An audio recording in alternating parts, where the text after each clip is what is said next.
All right. Good morning, everyone. Very excited to welcome you all to Greenbush University 2021. We are kicking things off here on a Monday morning, rocking and rolling, and I am very excited to be with you today. I'm excited that you chose my session. We've got 39 people that have logged in so far.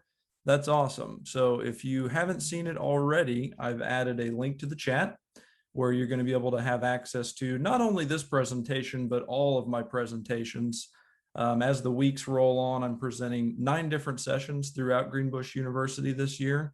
And as we get closer to those different dates, I'll just add those presentations in there and you'll be able to use that same link and be able to have access to those, whether you come to my sessions or not. So thank you all, first and foremost, for surviving, thriving, the 2020-2021 school year. I know that it was the craziest one that I've ever encountered, and I'm sure that you can echo that sentiment as well. I hope that in some small part that if our paths crossed during the year that I was able to help you out with EdTech in some way, shape, or form. And with all that being said, my name is Ronnie Williams. I work at Greenbush. I'm a technology integration specialist. My proper title is Coordinator of Instructional Resources. But really it boils down to I love tech, I'm super nerdy, and I love supporting teachers with technology.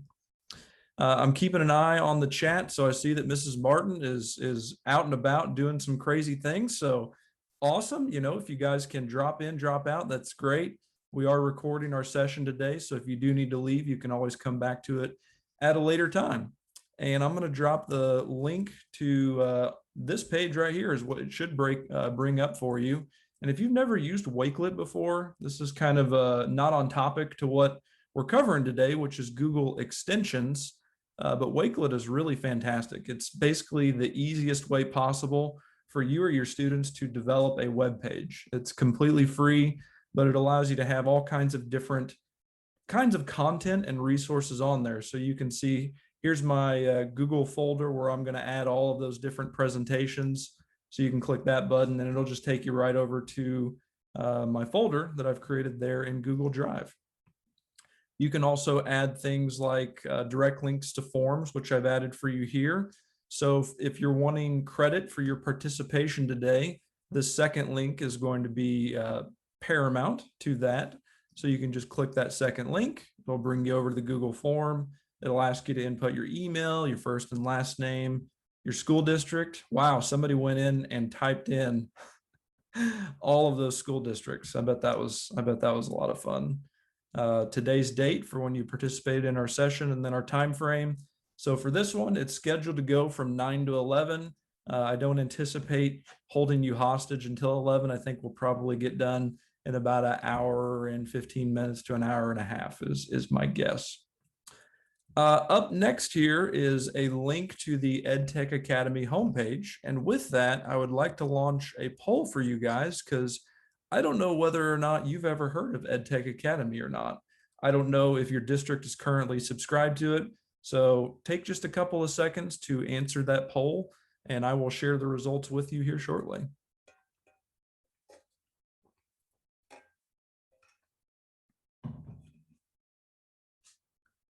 Looks like we've got 60–70% of folks that have responded.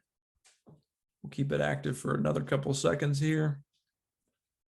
This is also a way for me to gauge how many of you have already tuned out 4 minutes into the presentation. All right, 40 out of 42, that's not bad. I'm gonna go ahead and end the poll. I'm gonna go ahead and share the results with you guys. And so 19 of you have never heard of Edtech Academy. 17 of you have heard of it, but you're not currently subscribed. And only 4 of you are currently subscribed and you have an account. So that's, for me, that's good news and bad news. That tells me that I've got a captive audience here that I can talk to you about something that I am super passionate about, which I already said that EdTech professional development is certainly one of my passions. And in order to help out with that, I kind of became frustrated as somebody that would only be able to be in front of folks maybe a couple times a year, you know, Greenbush University, maybe in August, whenever you have a professional development day. But you guys know probably now more than ever after this last year that EdTech is constantly evolving. They're always adding new things. There's always different resources that are being created. Some things are going from paid to free, free to paid. So I really wanted to have a way to help you folks out with that. And what I came up with is a website.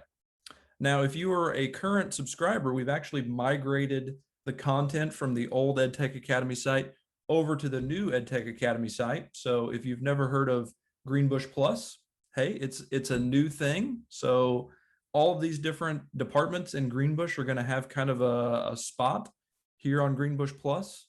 And based upon whether or not you're a subscriber or not, you'll have access to it. But we're talking about Edtech Academy. So if we go into Edtech Academy, just to kind of give you a crash course of what it is, it's a subscription-based website. The cost is $600 per school year for your entire school district.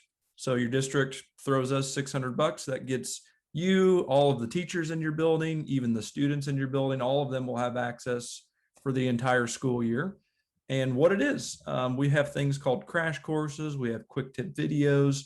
Anytime I do a webinar, I record those and make those accessible on here, all kinds of different things. But really what it is that it's a lot of what you're going to be seeing today, which is me just kind of leading you through some different things. So if you're not familiar with Google Drive, for example, and you want to know everything that there is to know about Google Drive, this is a module. So we explain what Google Drive is. We provide crash course videos. So it's broken down into time segments. So if you already know about getting onto Google Drive and you want to skip down to how to utilize the search feature, for example, you can fast forward in the video. I'm going to play just a couple of seconds of this just to kind of give you an idea of what we're getting into here.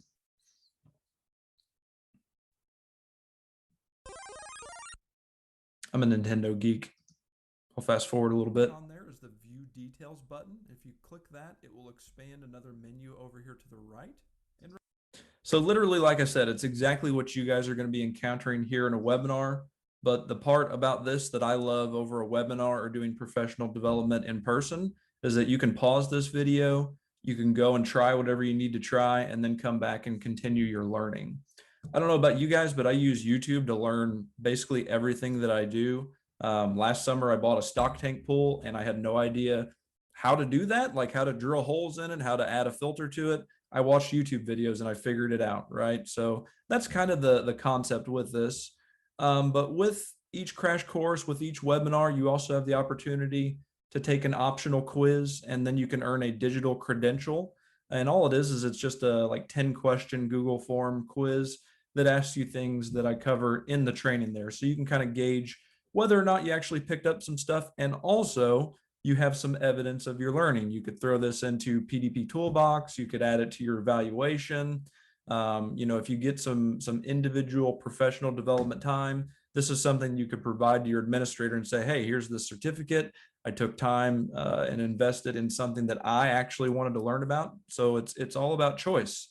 There are hundreds and hundreds and hundreds of resources on the Edtech Academy site.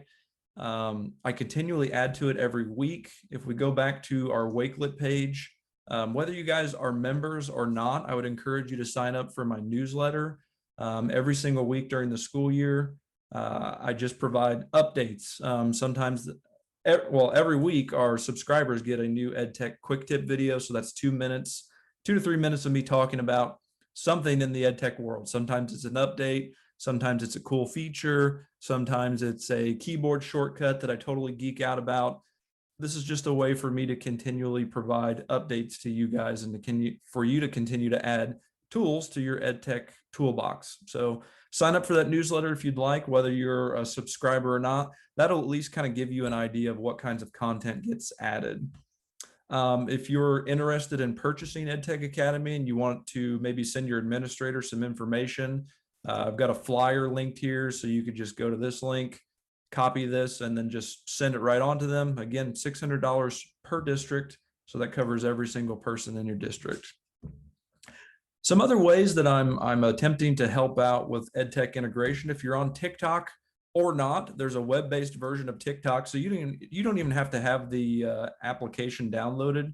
you could just bookmark this website, come over here, and these are just 1-minute EdTech quick tip videos. I've got quite a few followers, which is neat. 2,500 followers. I definitely don't have that many on Twitter, and I've been on Twitter a heck of a lot longer. People are really engaging in the TikTok, and I think the 1-minute time frame kind of suits a lot of people's time needs. But like I said, I'm also on Twitter. You can find me at Ronnie Loves Tech. That's kind of where you can find all of that good stuff. I don't post on Twitter all that often. I took a nice little selfie and was talking about being pumped up and excited about Greenbush University this morning. But I'm there. If you guys are on there, I'd love to connect with you. And then this is a relatively new one. If you're a Facebooker, I wanted to have a way to share those TikTok videos out, but to also kind of start having some conversation around EdTech. And I think probably the majority of you are probably on Facebook. You may or may not be on those other things, but this is just a group I created. Again, it's called Ronnie Loves Tech. We've got 125 members. I post updates about professional development that I'm doing.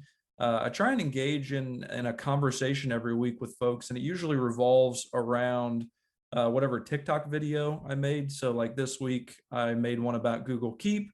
So I wanted folks to kind of engage in some dialogue and discussion. But you know, my hope is that we get tons and tons of people on here, and then you guys have kind of an online PLC that you can come to and you can say, hey, I teach 2nd grade. I'd really like to know what kind of EdTech tools you guys are using for spelling. You could post that on there and kind of get some ideas for that. So just some things that you guys can engage with or not, but I wanted to be sure and share those with you.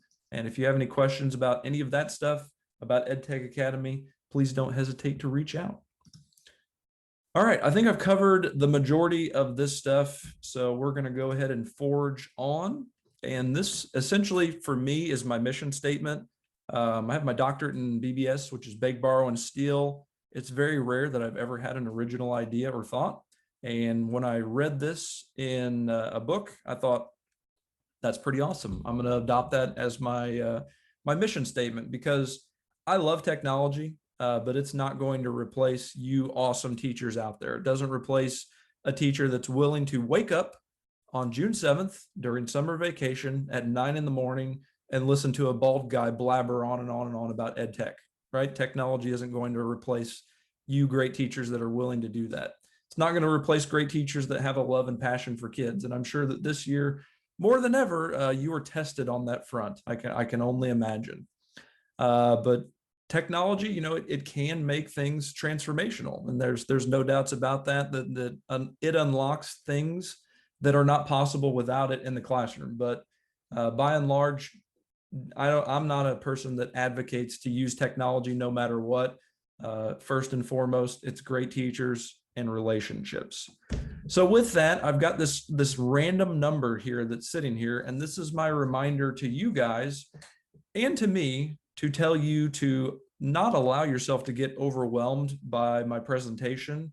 The thing that I found with EdTech is that it's really easy to feel inadequate as an educator, as a practitioner, whenever we're talking about learning about EdTech, because EdTech can be super frustrating, right? Like, it always never fails. Like, whenever you get in front of your class of 30 kids, you've researched this new tool, you're excited to use it, and then what happens?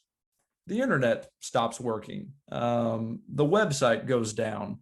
The sound isn't working. Like, all of the things that will happen whenever they're not supposed to happen with EdTech. And so it's important to have kind of a plan A, B, and C. But my thing that I want to share with you guys now before we get into today's presentation is to not allow yourself to get overwhelmed with the amount of stuff that I'm going to throw at you guys. I cast a very wide net whenever I do presentations like this, because I've got folks that are probably teaching art and English, and maybe I've got counselors and PE teachers and administrators. So I can't just say, well, here are 25 Chrome extensions that are going to work 100% of the time for you. I can't do that. So I cast a wide net.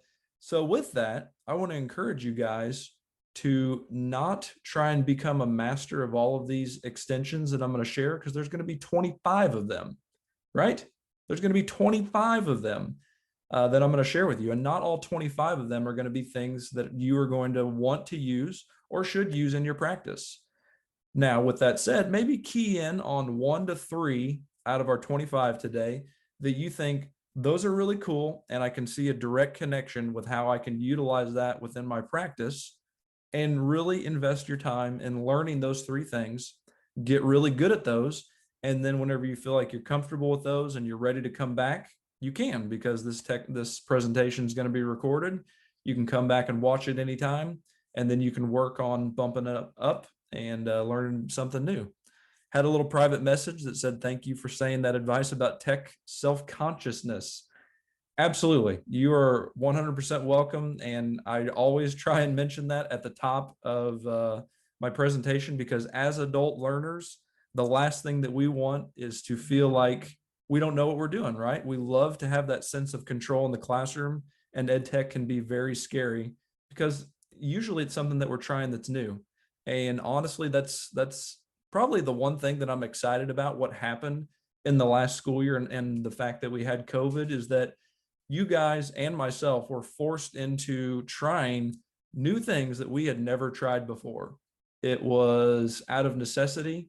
And I think that on the far end of that, we're going to come out of this much better as far as our knowledge of ed tech and our ability to just try different things and get ourselves out of our comfort zone. So with that, 16 minutes of me talking about not what we're going to talk about today. Now we get to start the actual presentation. So Google Chrome extensions. What are they? They are these little things, and I've got a whole bunch of them ready to go up here. This is where they kind of live on this extension bar, I guess I'll say. And they allow you to add an extension to what is possible within the Google Chrome web browser. I think that Google picked a very good name for them. They don't always do that, but for extensions, it kind of makes sense, right?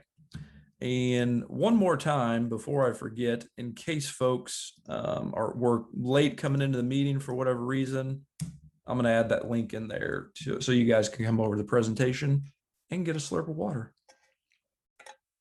All right, I'm refreshed. Let's go. So that's what extensions are. If you've never downloaded one, that is totally okay. I'm going to show you how to do that. It's going to be easier for you to find the extensions that you want if you have access to my presentation. Right now, I only see 2 of you on here, and that's totally okay. But if you guys want to join me on the presentation, maybe I'll add a direct link directly to the presentation, so that'll make it easier for folks to get into that instead of having to use that Wakelet page. But the reason that I want you to have my presentation more than anything is because I've added hyperlinks directly to all of these different things. So as I'm talking about these different extensions, if you want to download them, all you got to do is click on the picture, and then a little blue text thing is going to pop up down here. And if you click that, that's going to take you directly to the download page where you could add this to Chrome. Mine says remove from Chrome because I've already added it in here. But if you wanted to add voice typing after I get done talking about it, that's going to make it super easy for you to do that. So let's talk about voice typing. Speaking of names that aren't very good, now we got a bunch of people over here. Welcome, welcome, welcome. All right. So voice typing is a speech to text translator. So if I'm in a place like Gmail, for example, I could go up here and I could hit my little extension button. Hello, now I am talking, and as soon as I stop talking, it's going to insert that text, period. Then I hit my little microphone and it stops picking up my voice, and it doesn't have to do that. I do have to pause in order for it to throw the text in there. And I do have to tell it about punctuation, as you saw there. Now, I also have an extension called Grammarly downloaded, which I'm going to cover a little bit later. And it's noticing some grammatical issues. So, your voice to text is never going to be 100% accurate. However, it did do a pretty good job. So I can just hover over hello, there's my comma, talking to talking, and with a comma. It gets kind of comma happy at sometimes, Grammarly does. But you kind of get the idea. It works on Gmail, which normally doesn't have a speech to text editor. So if you're in the mode where you're going to be sending out a bunch of emails and you just are sick to death of typing, you can use voice and voice typing to do that. If you're a Google Keeper, if you keep your notes in Google Keep, it also works in Google Keep. So here's our note. We hit the little microphone button. It starts picking up our words. And as soon as we stop speaking, it inserts that text into our little box there. Let's go ahead and close that one. We don't need it anymore. A lot of people ask me whenever I present, how is my mouse cursor highlighted? I'm on a Mac and the application that I'm using is called Presentify. I had to pay $5 to do that. So I get asked that quite a bit. So I'm just going to preemptively say Presentify. If you're on a Mac, that's what I'm using. All right, our next one is Alpha Text. And I'm going to go over to the wonderful Newzella to show you how Alpha Text works. For you, maybe while you're looking at this on the screen, that font might be a little bit too small for you to see it and to be able to read it. Maybe if you're looking at this on a Chromebook, you've got your students on Chromebooks, those screens are pretty small. A lot of times that text gets scaled way down. You can use the Alpha Text extension to change a lot of things on the page to make it more readable. So we can change the size of the font. Let's go with 24. You can change the type of font. Let's go, what kind of mood are we in today? Garamond, I don't even know what that looks like, but I like that word. And then height is line spacing. So if you wanted to add some additional spacing in between your lines of text there, we can do that. And now look at the text right here. And now after I click set in 3, 2, 1, kaboom. So the text is much larger. We've got line spacing in between there. And apparently that's what Garamond font looks like. Okie dokie. Also with Alpha Text, you can change the background color. So a lot of times at night, I really like a black background with white lettering. Go to adjust colors, just a little bit easier on the eyeballs. And then if we scroll up to the top, it also has the ability to hide any media. So if you wanted these pictures to go away, you can click hide media. That wipes away the pictures. And then if we click clear all, it brings everything back to normal. Quick, easy peasy. I love it. If you have students that share devices and you don't want to have them have to go to the trouble of setting this each and every time they turn it on, you can even choose profiles where they could just click their name and it would automatically change to how they want to have it set up. That one is called Alpha Text. I love it. The next one is called Visor, and Visor to me is a lot like, I used to be an elementary school principal, and we had our librarian had little bookmarks set out, and that served two purposes. One, the children could put the little bookmark on the books where they pulled the book off the shelf. That way they knew they could put the book back if they wound up not wanting to check it out. But they also used those to kind of hold on the page and keep the line lined up so that they knew which line that they were reading. This is essentially to me the digital version of that. So wherever my mouse is, wherever my cursor is, it's going to highlight that text. And you can change, you have a couple of different settings you can do with this. If you wanted to make the background more red, a little more green, a little more blue. I kind of like just plain old black and white. I wish that it would make that part a little bit, like the highlighted part, just a little bit brighter, but as you can see, as we go this way, kind of changes the background. So you got to kind of play around with that and find a happy medium with it. If you find that the text on your page is smaller or larger, you can change the highlighted area. That's just a way to kind of help your kiddos stay focused in on whatever it is that they're reading. Click the power button and it all goes away. Our next one, I think, oh, yep, we're still on this page, is Screen Shader. So I use this one, again, to kind of help my eyes. So this is a really bright display, and I like that during the daytime, but if I'm working on something later at night, this blue screen really, I find it really messes with my circadian rhythm, and I wind up sleeping really terribly. So with Screen Shader, if we enable this, it's automatically going to dim my screen more and more as the day goes on and as the sun goes down. So if I drag this slider, you can kind of see what that looks like very quickly. So day's going on, sun's going down. This is about the noon hour. Now we're moving into the evening. To me, that's just a heck of a lot easier on my eyes, and you can really, really tell the difference if you're sitting in a room that has no sunlight coming in. So maybe you, like my old office, didn't have any windows at all. So that was really weird. Working from home, I've got a window, so it's nice. But if you work in a room that doesn't have any windows, having your screen dim based upon the amount of ambient light that is in your room is just life changing. It makes it so much easier on your eyes throughout the day. I really, really like that one. So we're going to go ahead and disable this one forever, so it's nice and easy for you guys to see my screen. All right, that's 4 down. Is anybody overwhelmed yet? Jennifer asked if the extensions are available on iPads. Great question. Unfortunately, extensions are only available on devices with the Google Chrome web browser. And I know that there's a Chrome web browser for iPad. However, you cannot install extensions on an iPad. Thank you for asking that question. That was a good one. So Chromebooks, you can certainly install them on there. MacBooks, of course, any kind of PC device you can.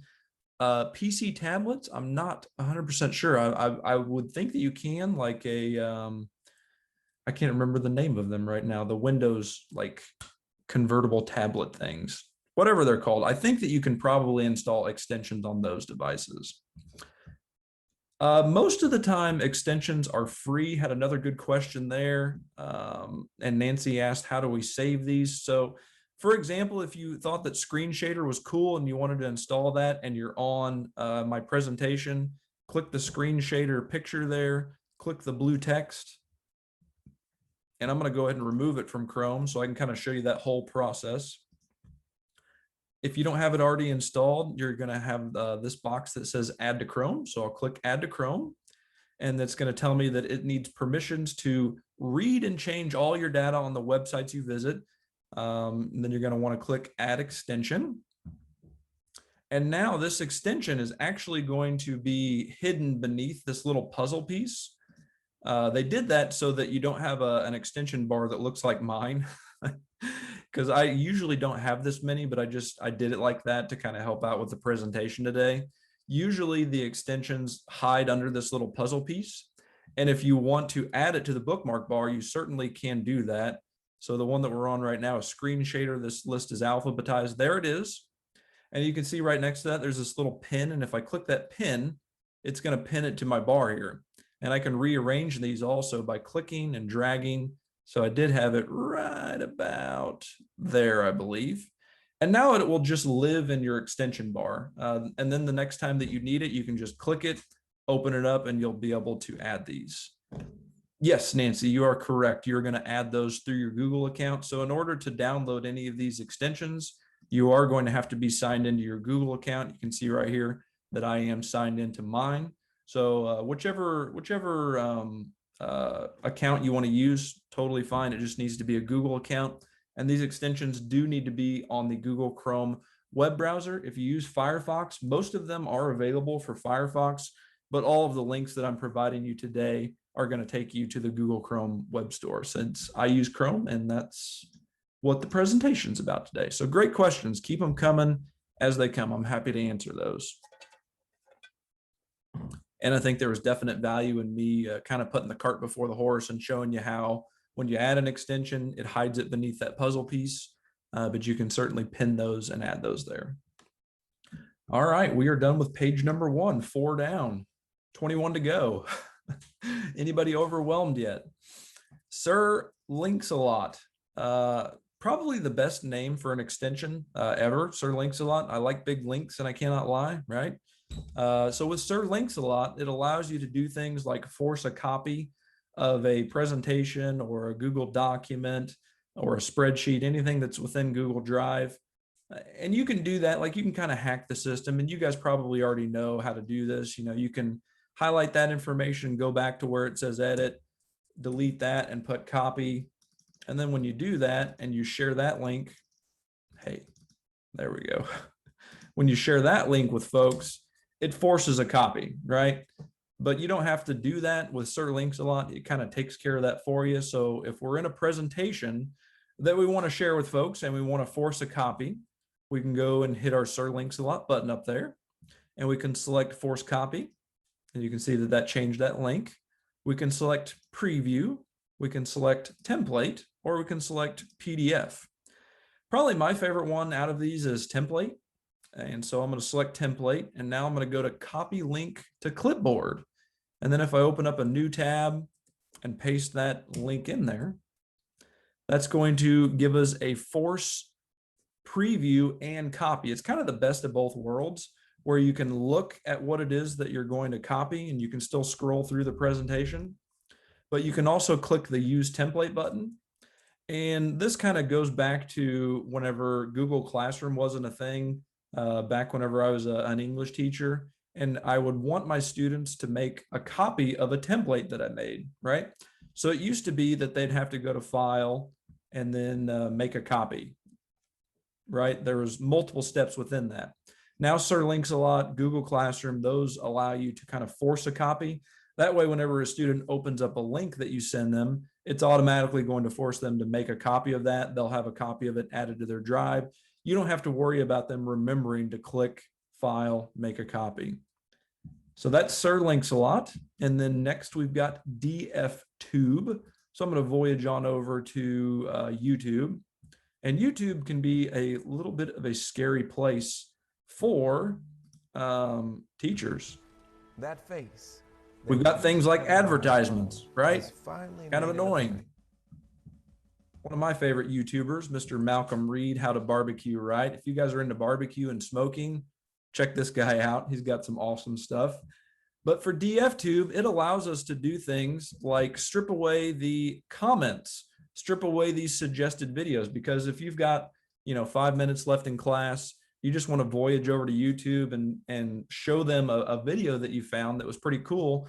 The issue with that, first of all, is that we got comments, and we can't control what other people say and do on the internet. So this is the wild, wild west over here. And we've also got all of these recommended videos, and this is based upon your watch history. So you guys will know that I've been looking at videos about the F-150 Lightning. You'll know that I've been watching videos about smoking various meats. I think maybe last year it was videos about keto, because I was, I don't know, at that time, maybe 8 to 10 months into keto. Now I've been on keto for like a year and a half, so I don't watch keto videos anymore. But the problem with that is that there was a guy that I liked named Thomas DeLauer, and he always had his shirt off in his thumbnails. And it's like, well, I don't really want my students to see this guy with his shirt off. So like I said, YouTube's kind of the wild, wild west. But with DFTube, you can control that. So if we open up DFTube and we click options, we can hide the sidebar. So now that sidebar is gone. We can hide the comments, and now the comments are gone. Now with this, this is something that if you were to add this to your students' devices, they could toggle that on or off. So I don't want you to think that that's going to eliminate all comments and all suggested videos on student devices. I think that this really shines if you're going to play a video for your students in class and you want to strip away all of that stuff and not have to worry about what's going to show up on there. Now with that, I will say that here in a second, we're going to watch a YouTube video on our Google slide presentation. And for me, this is the best way to share a Google or a YouTube video with a group of students, because if you add it to slides, you're never going to see any advertisements, you don't see any comments, and you don't see a sidebar of suggested videos. Now, like I said, if you're in a pinch and you've got like that 5 minutes left in class and you didn't have this prepared, certainly you could go to YouTube, turn on the DFTube extension. But if it's a video that you've already got prepared, throw it into a Google slide presentation, because that's going to strip away all that stuff. I know that there's like different websites that you can go to, and it kind of does the same thing. But for me, I like doing it on Google Slides, because then I keep those videos. And I even have a presentation where I've just got nothing but YouTube videos that I've added. That way, if I've got those 5 minutes left in class, I can throw that YouTube video on there, and then it's just there forever. I can go back and use that as a resource. Like I said, I used to be an elementary school principal, and one of the worst things that occurred throughout the school day, inside recess. Ooh, inside recess. That's tough as an elementary teacher. So for a teacher, you know, it was always like, well, what are we going to have our kids do? We've got Chromebooks. How are we going to use those? How are we going to keep them safe? So our teachers would make a Google presentation, and they would all collaborate on it together, and they would all add videos to it. And that way they kind of worked on this together. And then they would share that with their students, and they'd say, all right, you guys can watch YouTube videos, but only the ones that are on kind of this approved playlist here on our Google slide presentation. And that worked out really well. All right, Bitly. I like me some Bitly. So my Wakelet page, bit.ly/Ronnie Loves Tech. That is actually not the URL for that site. This is the actual URL for that site. And that is a very long and confusing URL. Like there's no way that I could type that into the chat, or I could say it out loud and you guys could go to it. However, I can say bit.ly/Ronnie Loves Tech. It starts to ingrain in your brain, and that's all you can ever remember. So Bitly is an extension that not only shortens your URL, but if you sign up for a free account, totally free, you can also customize the back half of that. So if we wanted to do this one, for example, we click our Bitly link over here. And now we have a random URL that's been generated here. But like I said, if you go in and you create an account on bit.ly.com, and you'll get walked through all of that if you install this extension. Now I can customize this back half. Maybe I wanted to say Malcolm BBQ. Then we can click add domain. Whoops. I didn't mean to do that. There we go. Malcolm BBQ. We click save. Successfully saved. And now bit.ly/Malcolm BBQ is going to take people directly to this YouTube page. I hope Malcolm isn't mad at me because only one person can have that domain. And once it's taken, it's gone. So now if we just paste in bit.ly/Malcolm BBQ, hit return, takes us right to that YouTube video. So that's kind of a neat way that you can customize, that you can work on some individual branding. You know, if you have your students making portfolios, or if you need to be able to share out links to stuff and make it really, really easy for folks to get over to web pages that you go to. Bit.ly, I think, is one of the best short link places because of that customized back half. I use it extensively and I love it. Yeah, you bet. I'd be happy to send my presentation link again to everyone. There we go. I think that link will probably take you directly to this page. You are welcome, Mrs. Martin. All right, Mercury Reader. If you liked the fact that we could wipe away all of the distracting images and advertisements in alpha text, but you found that you really don't need to be able to change the size of the font, you don't need to be able to change the background, that Mercury Reader, it converts the page over to a very readable web page. So all I've got to do is click the little rocket ship, and it strips away that image that was kind of in that top bar there. Anything that was over there on the side, it also stripped that away. And you basically just get boiled down almost like a newspaper. So I'll click it again, Mercury Reader. There we go. And then if we click it one more time, you can kind of see all of this kind of like distracting clickable stuff goes away. There we go. I don't think many schools are using Kindles anymore, but it has a built-in feature where you can send an article directly to a Kindle. So maybe you've got a Kindle and you're into reading articles or something that you find online. You can set this up to send articles wirelessly to your Kindles, which is kind of cool. All right, couple of questions. Mercury Reader sounds like an extension I use called Just Read. Do I have that one on my presentation? I don't remember if I do or not. I want to say that I do because it definitely sounds familiar. No, I think I was thinking of Read Aloud. Just Read. I'm going to look that one up. I love it whenever I get suggestions because I'm always looking to add new extensions to my toolbox. How do we save the link to your page? If you're in Google Chrome, I would go up here and there's a little star icon, and this is how you bookmark a website. If you click the star, click add bookmark, you can add it to a folder. I always add things to my bookmark bar up here. And if you're interested in how I organize my bookmarks and things like that, I've got a session coming up called G Suite Tips and Tricks. I talk about how to organize bookmarks, how to make your bookmarks just these icons so you can fit just tons and tons of stuff up here. But if you want to save my page, I'd say just bookmarking the page should take care of it for you. And now I've got that bookmarked and I don't want it. Go away. There we go. All right. Bitly, Mercury Reader, we're good. All right. You guys are so lucky. I don't know if you know Gary Brooks or not. Jerry Brooks, I can't remember how to pronounce his name. He's announcing a brand new EdTech tool. And I thought we'd take just a couple of minutes for him to do that for you guys. So watch and enjoy. So I found this new device on the internet this week. You put it on your forehead at night and it sticks to your forehead. And then whenever you snore, it senses that and it sends a shock wave through the device and it wakes you up. Isn't that the coolest thing ever? It's going to help you not to snore. So I thought, well, gosh, what could I do with that? Because that's a really good concept. So I've been working with some of my engineering friends, and we have taken my heart rate monitor that I use for monitoring my heart when I'm exercising, and we have reversed osmosis it. So now rather than taking in my heart rate, it sends out a shock whenever someone says something dumb.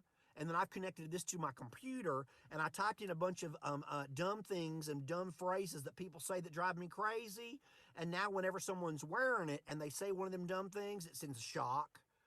So you just turn it on right here, and then the light comes on. And let me give you an example. I got to hold it out like this. It's going to shock me.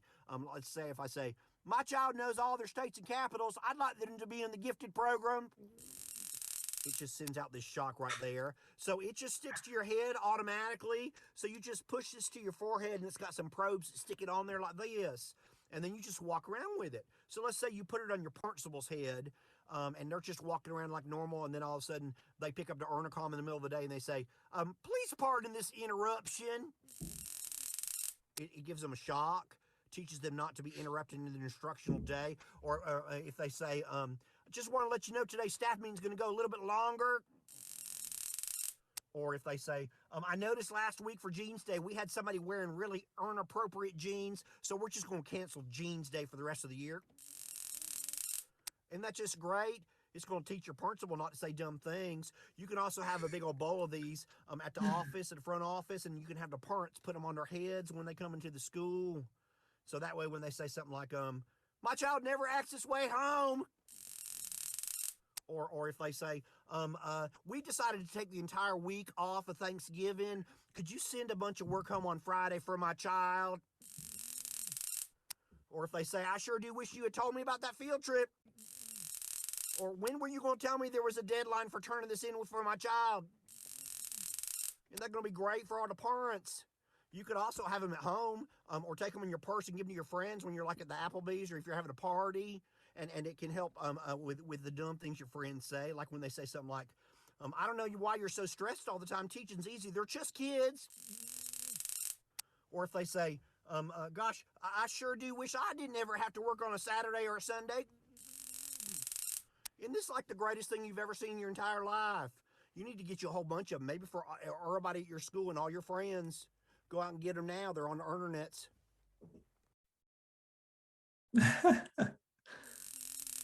Oh my gosh.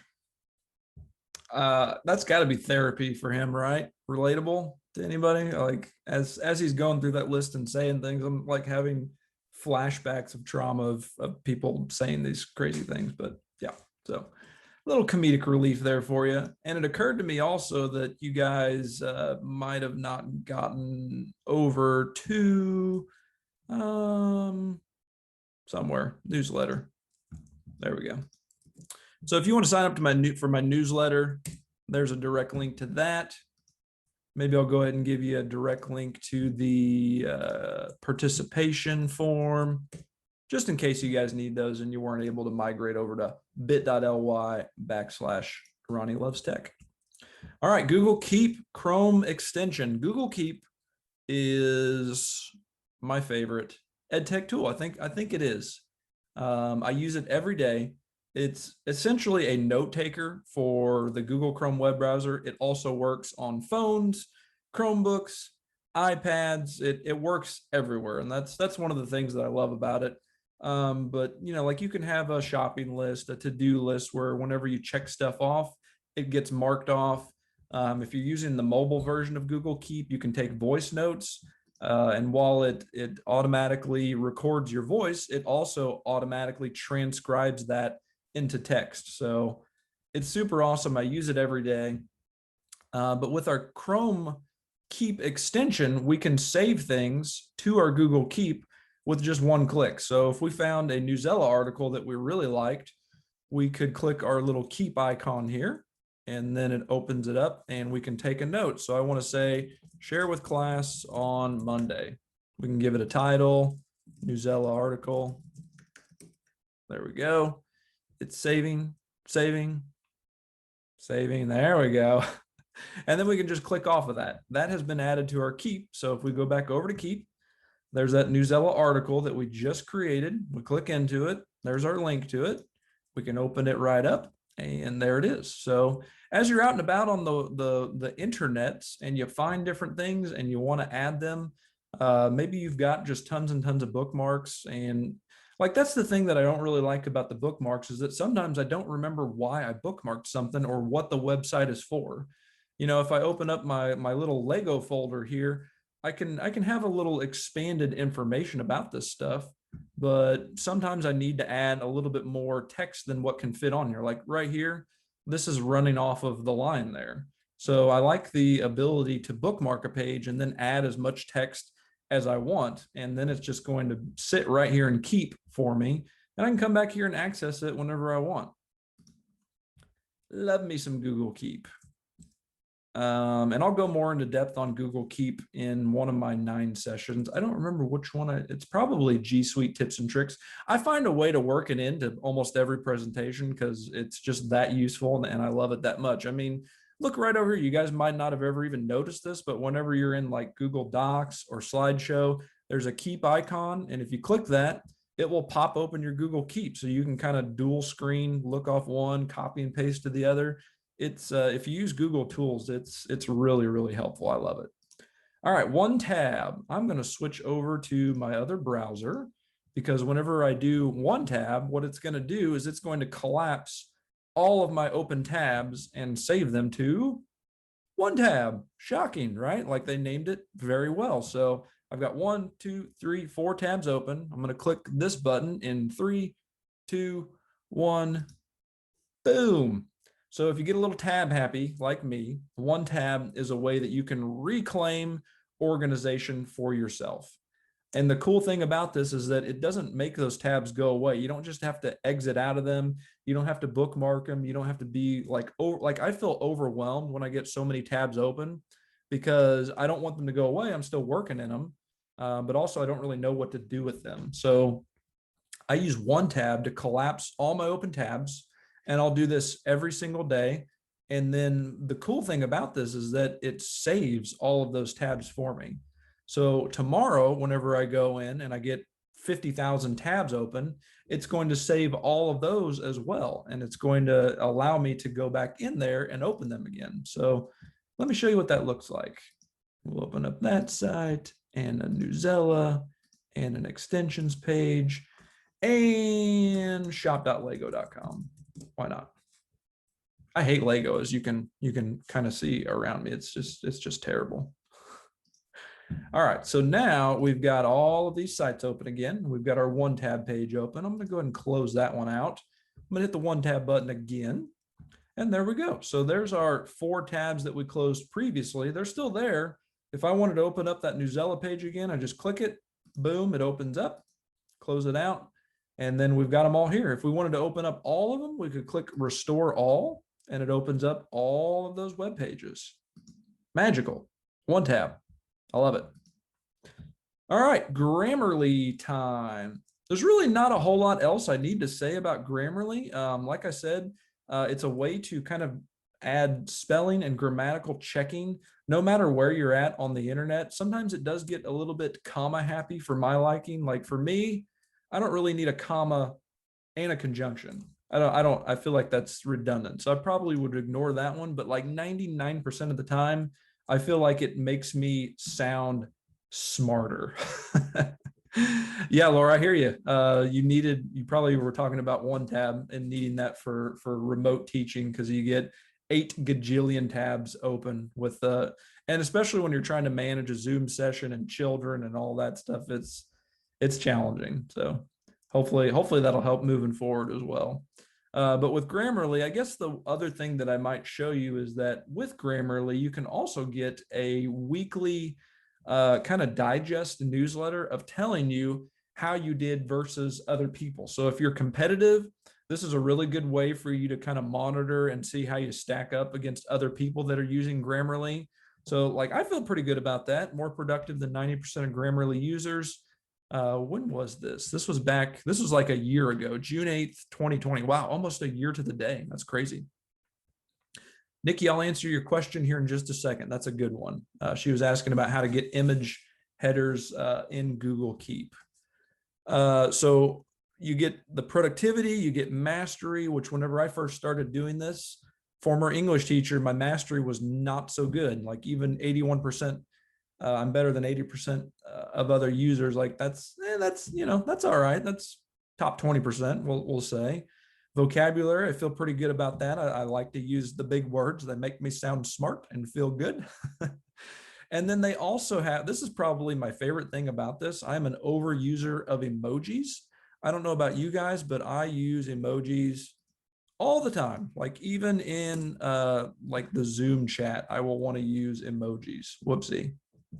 I hit the wrong button there. Command Option Spacebar. Maybe it's the other button. There they are. So like I said, I am an overuser of emojis. There's an emoji for you guys in the chat. And the reason that I overuse emojis is because I'm always worried about how my text messages are going to be relayed and received by the person I'm sending them to. So I am constantly sending, I don't think this is synced with my phone, because the one that I send the most is the head tilted sideways laughing emoji, probably followed by, I don't see the other one. Oh, there it is right there. Like just a big smile with teeth. I use those ad nauseum because I don't want my text to be misconstrued by the person I'm sending it to. With Grammarly, as you type something in, it's going to tell you how the tone of your text sounds. So if you're typing something out and you're wanting it to be friendly, but it actually comes out as forceful, you kind of get that notification that, oh, maybe I need to rework this a little bit and reword a couple of things to make it sound more friendly. Or you could be like me and just add a gajillion different emojis to your messages. Either way is fine. But that's Grammarly. That's the good stuff that Grammarly does. The only annoying thing about Grammarly is that they'll send you an email saying, hey, you should be a Grammarly premium subscriber. I've never subscribed to it. The free version has always been good enough for me, but you are going to get those kind of spam emails about once a week with them. All right, so back to Nikki's question. How did I get the beautiful little image headers here in Google Keep? So I'm going to search here. Yeah, there they are. Google Keep graphic headers. One of the things that I covered in an EdTech tip this year was how to create those graphical headers. And I provided access to this folder to the folks that have signed up for my newsletter. So this is a good example of the other kind of stuff that I'll add to my newsletter. So I'm going to click share. We're going to go with copy link.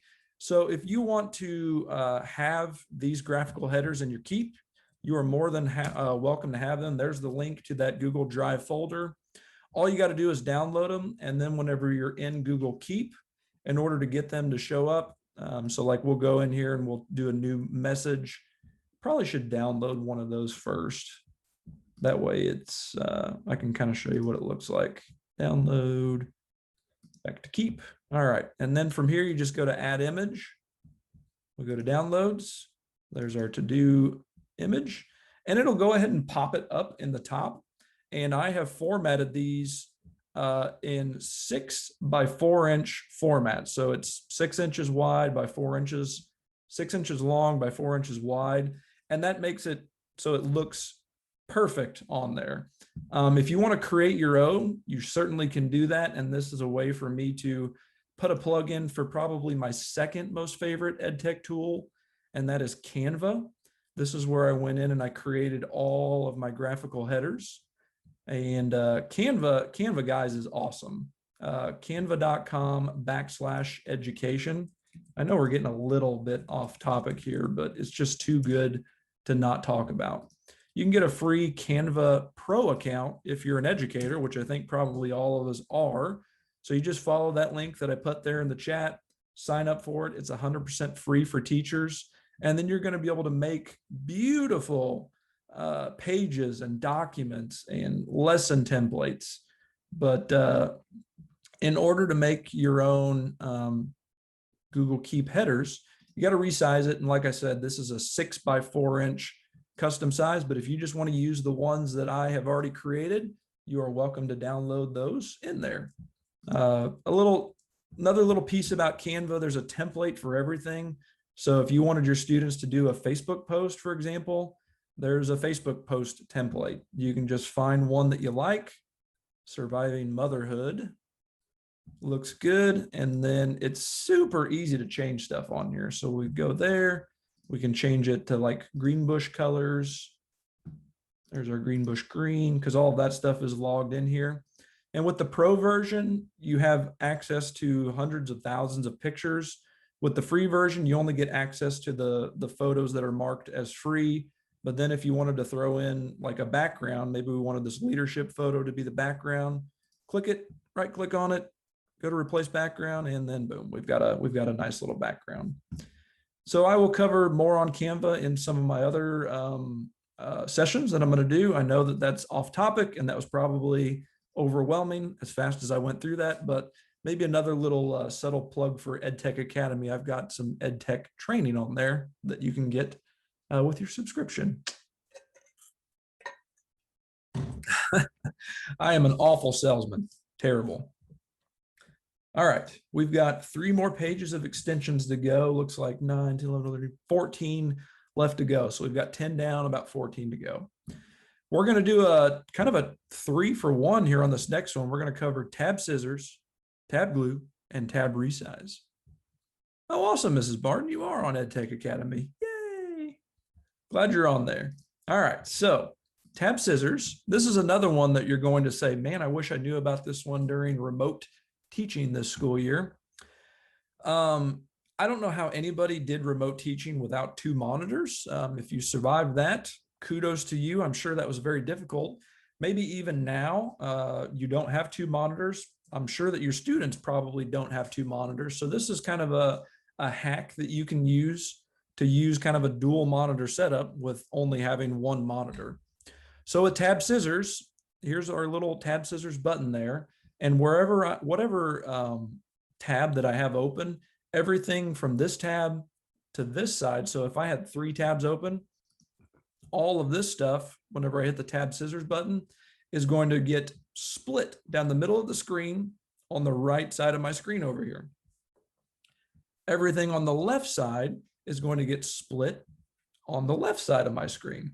So let's have a look at this in 3, 2, 1, blast off. And there you have it. Now we are replicating the dual monitor experience by being able to look at 2 different tabs at one time. So here's our Lego thing. Here's our Google Classroom. We can go back and forth. The pages are completely operational. Now, if we get to the point where we want to put all of that stuff back together, that's where tab glue comes into play. So we've got 5 tabs open. We want to put them all back into one window like they were before. In 3, 2, 1. Tab glue. Now everything is back exactly where it was whenever we split them up. Then if you want to go even further than that, maybe you've got like I've got a 27-inch display, so I've got quite a bit of screen real estate on here. I could work with even more than 2 pages open at one time. So that's where the tab Resize extension comes into play. It's this guy right here. So I'm going to click it. And now we have all of these different options. We can do a 2x2, a 2x1 where it's split horizontally instead of vertically. There's our vertical split, kind of like we saw before. Or we can just wipe everything away other than that one tab that we have open. With this one, I think the cool one really is 2x2 because that allows us to see 4 web pages at one time. So 3, 2, 1, kapow. So there's 4 different web pages at one time. So we can go to Nuzella on this one. We'll go to Lego on this one. Oh, doubling up on Lego. I like it. All right, so now I've got 4 different websites that are all functioning, all operational, that I can use at one time. Works great if you've got a big display or if you're a student and you've got young eyes and you can see things on that small of a display. It just kind of allows you to multitask together. Now, the question is, if I hit tab glue, is that going to put all of those windows back together? I don't think it will. I've never checked it, though. Oh, my gosh, it did. Hooray for that. Yeah, Nick, you make an awesome point for that. I used to use Edmodo because Google Classroom wasn't a thing. So I would have PowerSchool brought up on one tab that was split half screen, and I would have Edmodo on the other one. And that way I could see my grades and I could add those to the grade book at one time. I did exactly the same thing. So we were on the same page there. Good stuff, Nikki. All right, so that's scissors, glue, and tab resize. Bitmoji, you guys are probably all familiar with Bitmoji now because you've gone through pandemic era teaching. I would guess that probably 50% of you or more have Bitmoji classrooms that you've created, but I love Bitmoji. It's an application that you have to download first on your phone. And it used to be, I think, that you had to have it through Snapchat first. I don't think that you have to have Snapchat anymore. I could be wrong on that. You might have to have Snapchat. But after you get all of that downloaded, you can add it to your Google Chrome web browser. And that allows you to add your Bitmojis wherever you're at. And I love adding them, as you can see, to my presentations. And maybe like last year around this time, they added the ability to type in whatever message that you wanted, and that would be added to your Bitmojis. So maybe if we wanted to do one about tab scissors, we just type in tab scissors and we get all of these different options. So there's Ronnie doing a dab with the tab scissors. We just click it and drag it over to our presentation. It's in PNG format, so it's a nice clear background, which is cool. And now I've got a little fun Bitmoji guy with tab scissors in the background there. Pretty neat.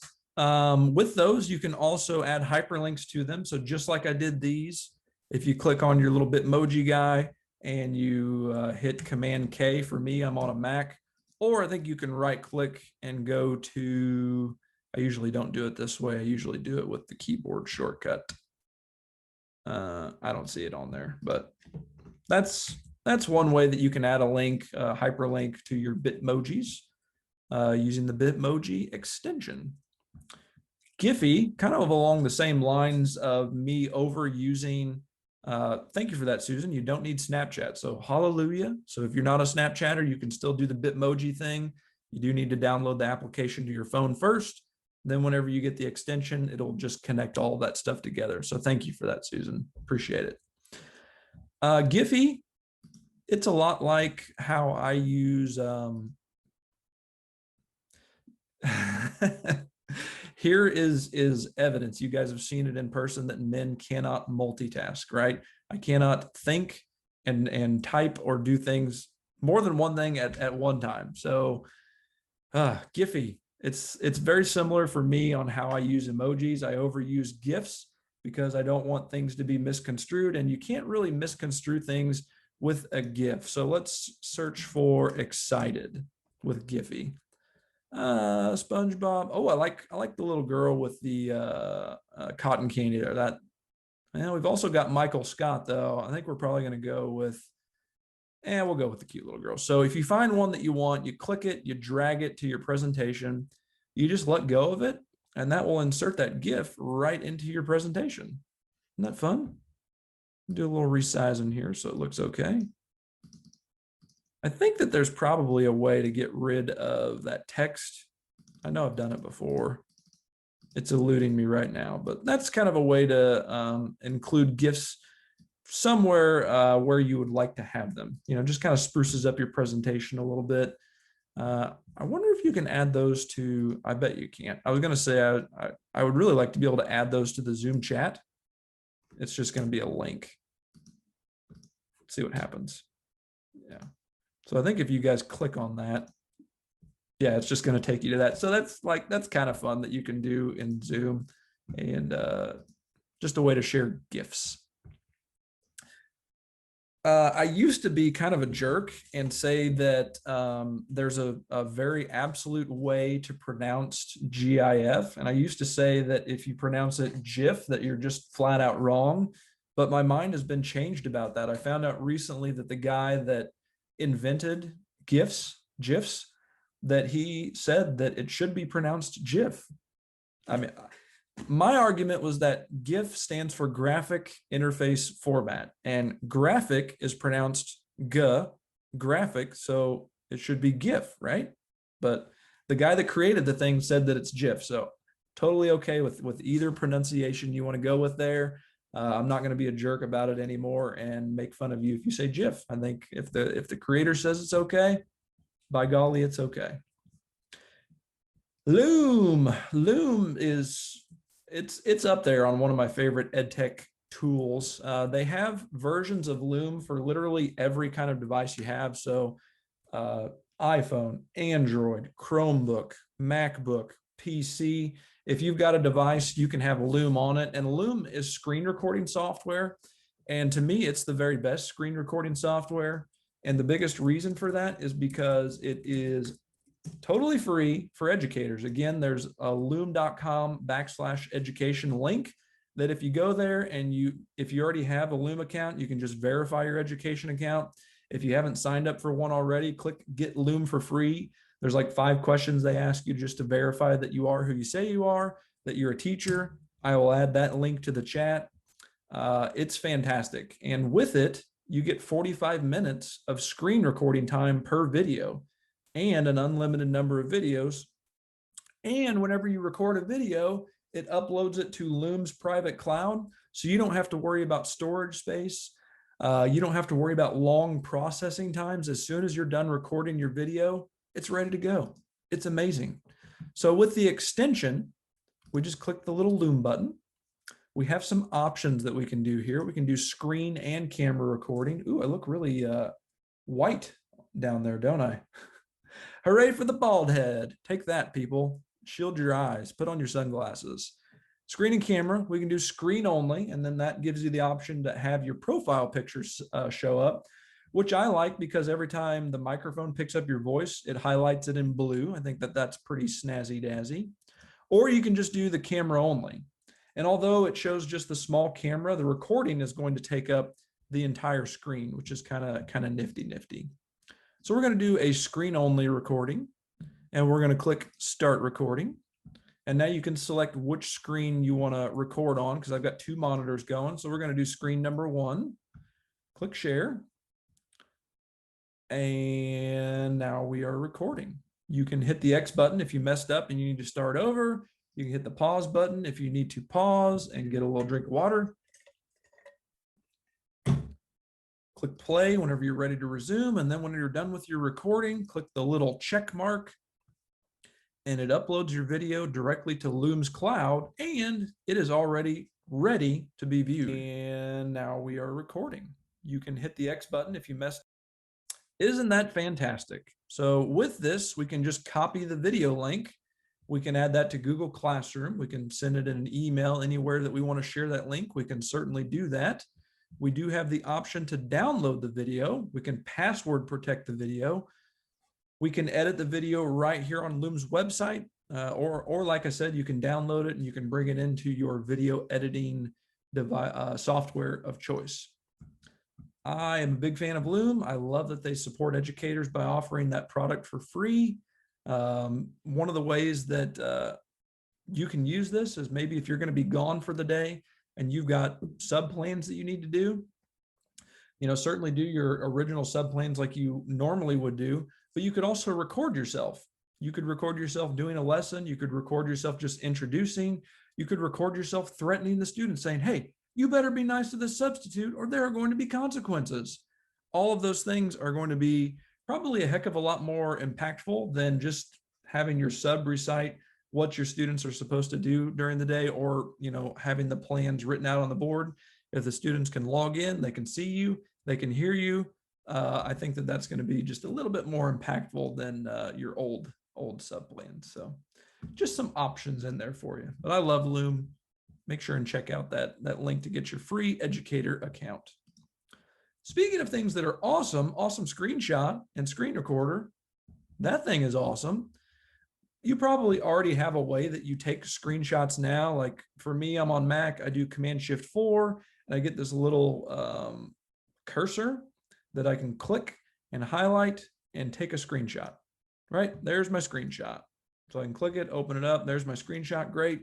You guys probably already have a screenshot method, but what I can't do with that is I can't screenshot an entire web page. I can only screenshot as much as what is seen here. So enter awesome screenshot. We click that, we go to capture.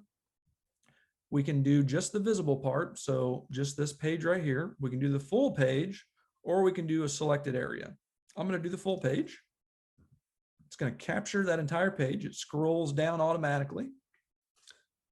And the other thing that I like about this is that it automatically uploads that screenshot to the internet. So I don't have to worry about downloading it and then attaching it in an email or attaching it to an assignment post.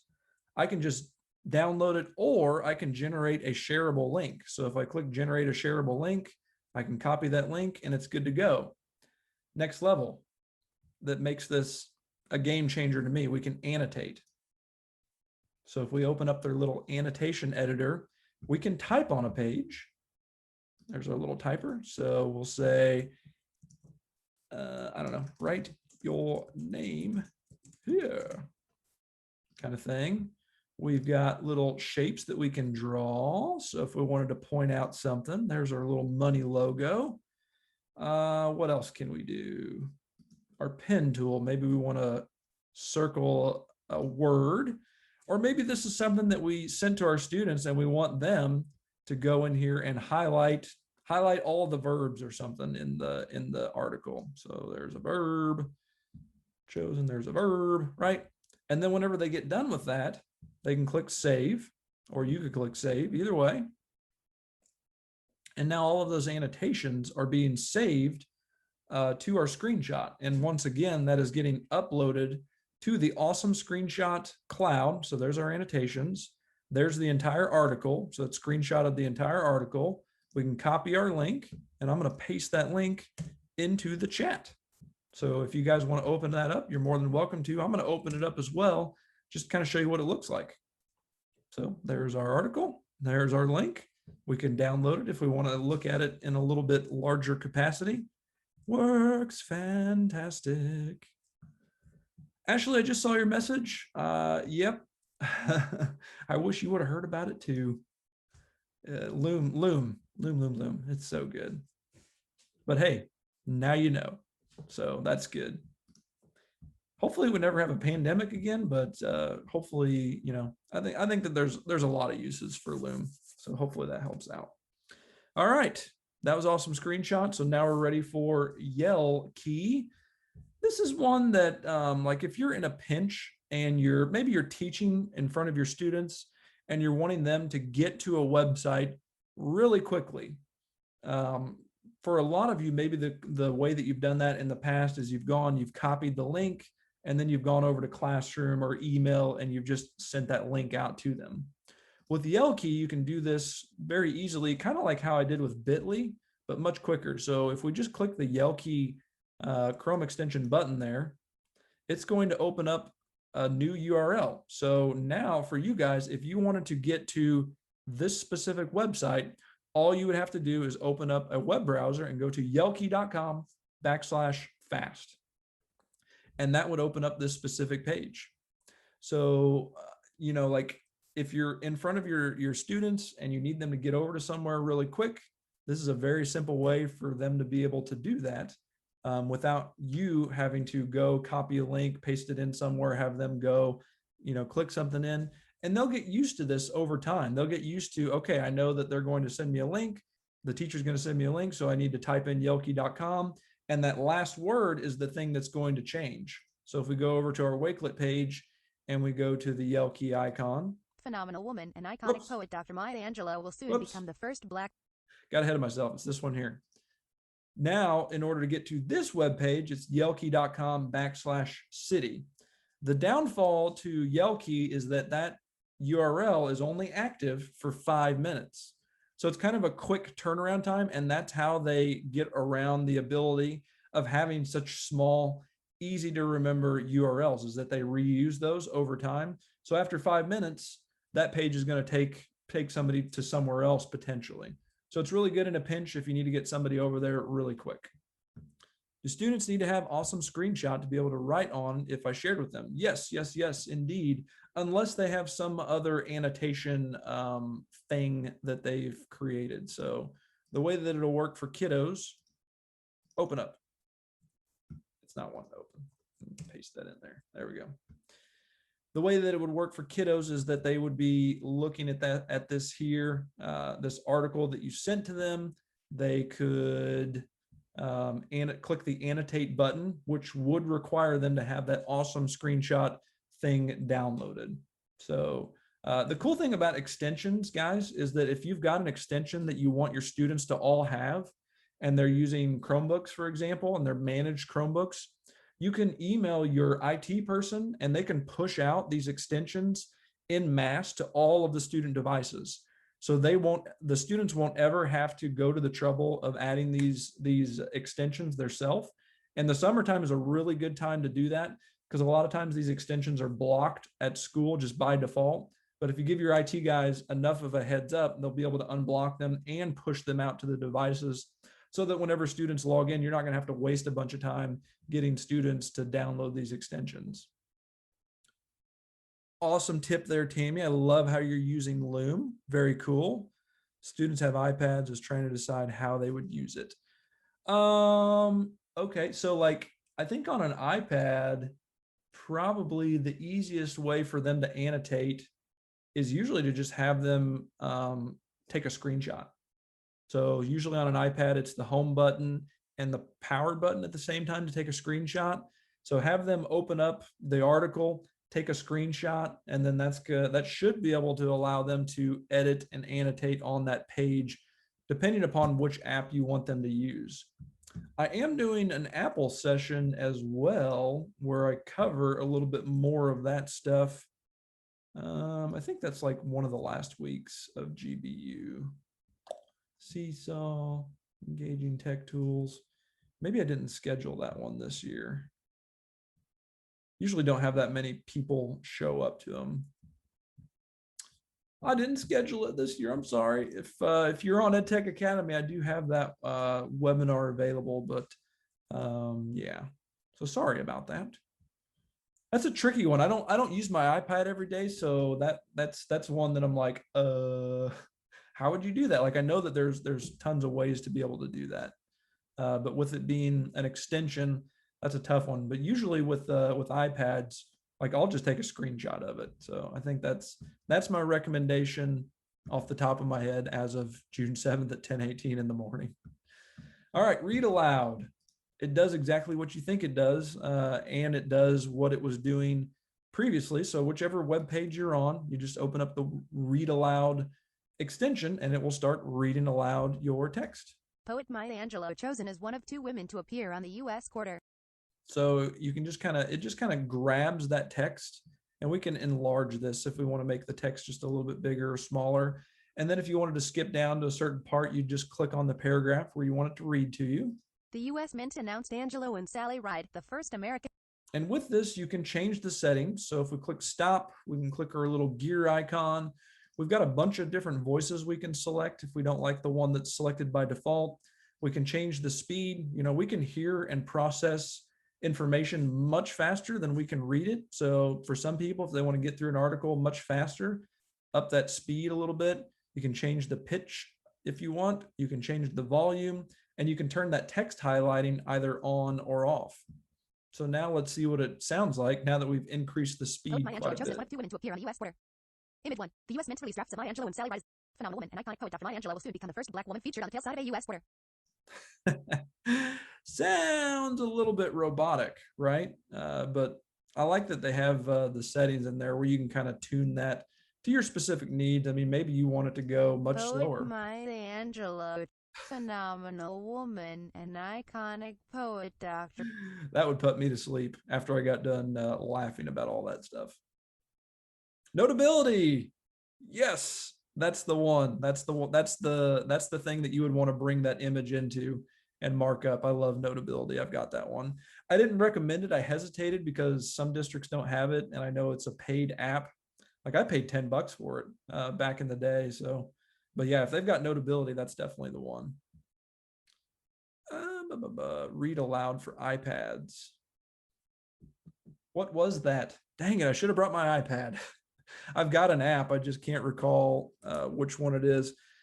Tammy, if you want to send me an email and remind me to tell you which app I use for iPad read alouds, I'd be happy to give you that recommendation. I know that I've got one. I just can't remember the name of it off the top of my head.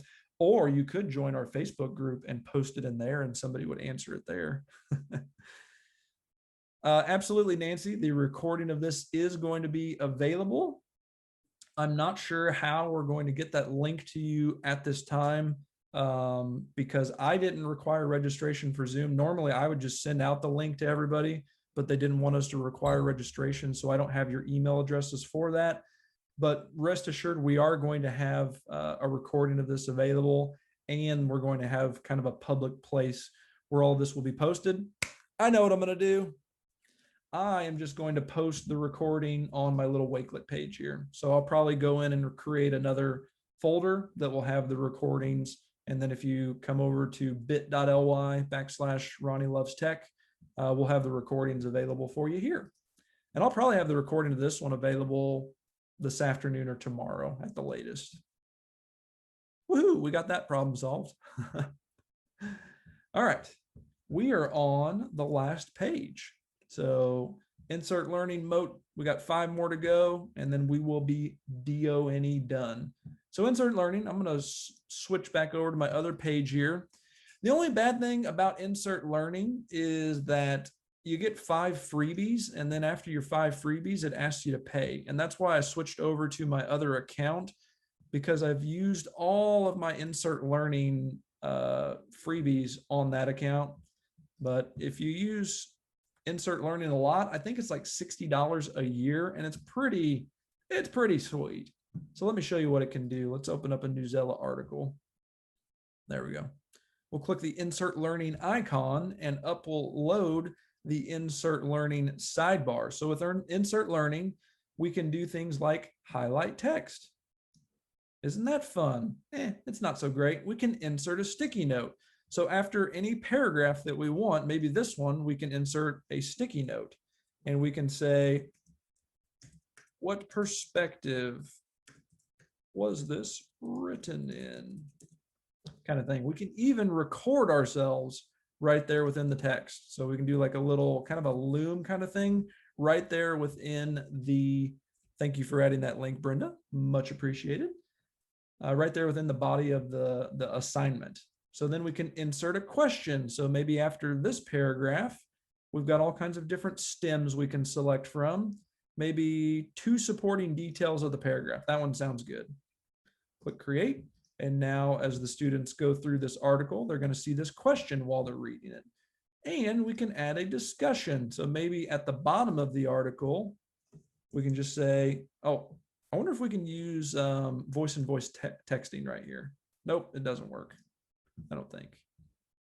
Oh, I don't have it installed in this one. That's why. It probably does work, but I don't have it installed on this this profile. So what did you think of this article?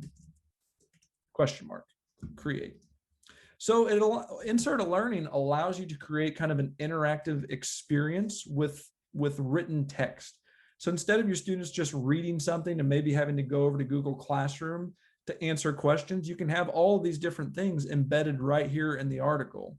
So then we can click the assign button, and it does connect with Google Classroom and Teams. So if you're on either of those platforms, you've already got that set up. You click the button, you select the class that you want it to go over to, and then the students are going to have access to that assignment, and they can complete the assignment on here. You can provide feedback directly on Insert Learning. It's pretty great. The only reason it doesn't get a wholehearted recommendation from me is because it's not 100% free. You get 5 freebies that you can kind of play around with. And then after that, I believe the pricing on it, let me look that up for you guys real quick so I can tell you for sure. I want to say it's $40 for an individual teacher per school year, or you can email them if you've got like a bunch of people in your school and get a quote to cover everybody. So 5 lessons, that's it, unlimited students. So you at least get to kind of play around with it and see whether or not it's something that would be useful for you. All right, our next one is Moat, and we don't have to go anywhere. We can use Moat right inside any of our Google Drive applications. So slides, sheets, docs, all of those, Moat works in them, and it's voice comments.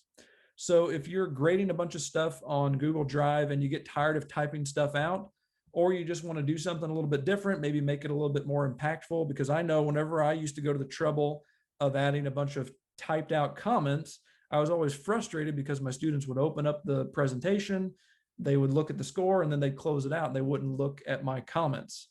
So now what I like to do is I like to insert a Moat voice note, and I will tell them what their score is within the Moat voice note. So they actually have to listen to my feedback in order to get that score. So in order to do this, after you install the extension, it's just going to be up here within your slides or docs or sheets. So we'll click the little Moat button. We want to click that to start. Hello, student. You did an excellent job on your presentation, and for that, I am going to award you 50 bajillion points. Good job. Click that to stop. It does a little thinking. We can review it if we want, or we can just go ahead and insert it. So this recording is going to be inserted on whichever slide, whichever page we're on. So if you're on a Word document or a Google document, you can add your voice note either at the beginning or at the very end. It doesn't matter. It's totally up to you. So now we have some options. Do we want it to start playing on the click automatically, so on and so forth? But there it is right there. So with this one, it actually adds it directly to the presentation. If you wanted to add it as a comment, you could right click and you could go to comment, and your little Moat button is right there, and that would add it kind of over there on the sidebar, which is pretty awesome. Or like I just showed you, you can add it directly to your presentation. So this is another way that maybe if your kiddos are doing presentations and you want them to be able to add the ability for audio narration, they could record their presentation using Moat and then insert that directly onto their presentation. So let's click this and have a listen.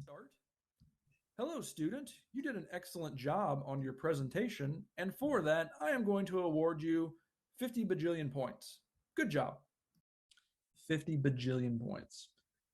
So that is Moat in a nutshell. Allows you to have very easy audio either within the presentation or as a comment. Casey had a great question about insert learning. What does the student generated product look like? What do teachers see after students have answered the questions? I guess the question is it easy for teachers to review and score? So I don't have an example queued up for you, but it looks a lot like what Google Classroom looks like whenever you go to review scores. You're going to be able to see what the students wrote on there. As students go and participate in those discussion questions, those are just going to pile up underneath. And so everybody is going to be able to see what the other students have written. You can toggle that on or off. So if you didn't want the students to be able to see those discussion questions, you could toggle that on or off, but it looks a lot like what Google Classroom looks like if you're familiar with that, where you can click on an individual student, you can see what they wrote, and then you can provide individual feedback that goes to them through the Insert Learning app through Google Classroom. So encourage you to kind of check that out and see if it's something that is interesting to you. But to me, it's very user-friendly. Super simple highlighter. You know, sometimes we just need a good old-fashioned highlighter. So I'm going to highlight this paragraph. I'm going to right-click on it. I'm going to go to super simple highlighter and I want to highlight that in orange. And now this text is highlighted in orange. And that's all well and good. And I guess the kind of the good part about this is that whether I leave this page or not, so if I click refresh, we scroll back down, my highlight stays on there. So maybe I'm up in front of the class, I'm needing to talk to them about a specific article. I've got some specific things that I want to call out and draw attention to. I can highlight those things using super simple highlighter. That way I don't forget or miss any of those things. But again, you know, this is also a way that you can have your students highlight things in the text. Then you could use the awesome screenshot tool to take a snapshot of the page and they could send that to you if that was an assignment you wanted them to create. It's really easy to make that highlight go away as well. You just hover over the text, find the X, and now it's gone. So super simple highlighter. Block site. So let's go to Newsela. Let's imagine that Newsela is a problem in our class and we're just having a real hard time with little Timmy getting on Newsela. It's become a big distraction. So after we install the extension, we can click the block site icon there and we can block Newsela. And now the site is currently blocked. So if we go here and little Timmy tries to come to Newsela, it's working because we're on the teacher side of things. So if we go to our edit block list, we've got newsela.com as blocked. So let's try that again, newsela.com. I don't know why I'm getting through. All right, let's try a different page. Facebook.com plus. All right, should be blocked. Let's try it out. Not blocked. I must have like some kind of setting that I've overridden here. Turn that off. We'll turn that off. Toggle on, toggle off, right? Like that's the old IT adage that if it's not working, turn it on and turn it off again, right? Right. Well, I'm doing some kind of weird setting because normally what's going to happen is that whenever a student goes and tries to visit one of those websites, a cute little grandma is going to pop up with her glasses down and her finger in the air saying, "You are not allowed to go to this website. Access denied." But for whatever reason, I am having issues. Let's try it. Wakelet. Refresh. Good old technology, right? It's not a question of if or when. No, it's not a question of if, it's a question of when, and it has failed me. So normally you get 6 sites that you can add to this block list. You can also add by words. So maybe kids are going to websites to do with Minecraft. I don't know what the big trends were this year. Like last year, it was the girls, right? So any website that has that word in it is going to be blocked whenever a student tries to go there. Try this again, Minecraft.com. Minecraft consulting, interesting. Oh, look at that. Wow, interesting. So in order to get, per your question, Susan, in order to get your kids blocked, you're gonna have to install this extension on their device. And the cool thing about this is that you can do password protection, because like if you open this up, you can obviously take away any of the blocked sites on this page. You can just take them away. Well, now none of them are on there. So let me see if I can add that again and if it'll work. Nope. Bummer. I don't know why that's not working today. That's frustrating. That's technology. But you can password protect this. So in order for your students to get access to this whitelist page, they would have to input your password. So they're not going to be able to get to it. Although I don't know that it's getting a shining endorsement today since I'm not having much luck getting it to work. But last night, whenever I ran through my presentation and I practiced out all of these things, it was working great. So maybe try that one again on your own, see if you guys have any better luck with it. I guess I could switch over to this guy. Let's install it real quick and see if we have any better luck on this side of things. Because it's good. It's such a good extension. It's so useful. Add to Chrome, add extension. And there we go. Sure. Nope. Want the free trial. You don't have to sign in all this stuff because we're not going to do the premium version. It should be good to go. So we're going to try and block the Lego page. Maybe later. Block this site. This site is currently blocked. Is it? It is. Okay. So that right there is what's supposed to happen. And normally I get the little grandma. I guess they change their background from time to time. So now you can't get to Lego. So let's go in here and open that up again. We'll go to here. So now facebook.com. Add it in there. Now if we try and go to facebook.com, block, there's our nice little grandma. Isn't she nice? Block by words. Let's go with Minecraft. Now if we go to minecraft.com, which we found out apparently is not the game that we all know and love. Denied. So that kind of helps you that if there's like a ton of websites that pertain to like a certain URL name, you can just type those in there and they'll get locked out. But password protection, all you have to do is, I don't think that you have to have a paid account. I've done this before where I didn't have to have a paid account, but you'll have to download that on your students' devices. And then of course you'll want to make sure that you password protect that so they can't get in there and change any of those things, the little darlings. I'm glad that started working. I don't know why it wasn't working for me earlier. All right, folks, last one. It's a good one. It's called Web Paint. We've got annotation tools in Zoom that I've turned off right now, but you can also turn on annotation tools no matter where you're at on the internet.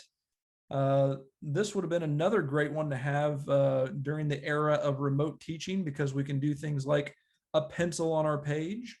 Let's change up the color. I selected the little dropper there. Maybe we want that little insert learning purple color. So that'll change it to purple now. And we can go like that. We can do circles.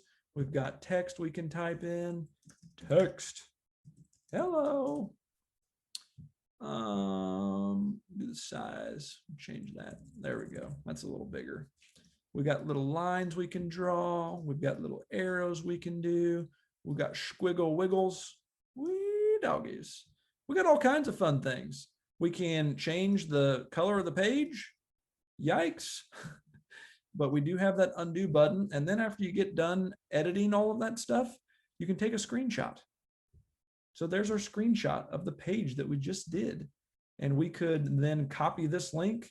We could add this to Google Classroom if we wanted our students to turn this page in. We could do that if it's something that we wanted to send to our students to just have some annotation on, we could do that as well. So here we are again. We can clear all of our drawings away with that little sweeper, and we can close the extension out by hitting that button.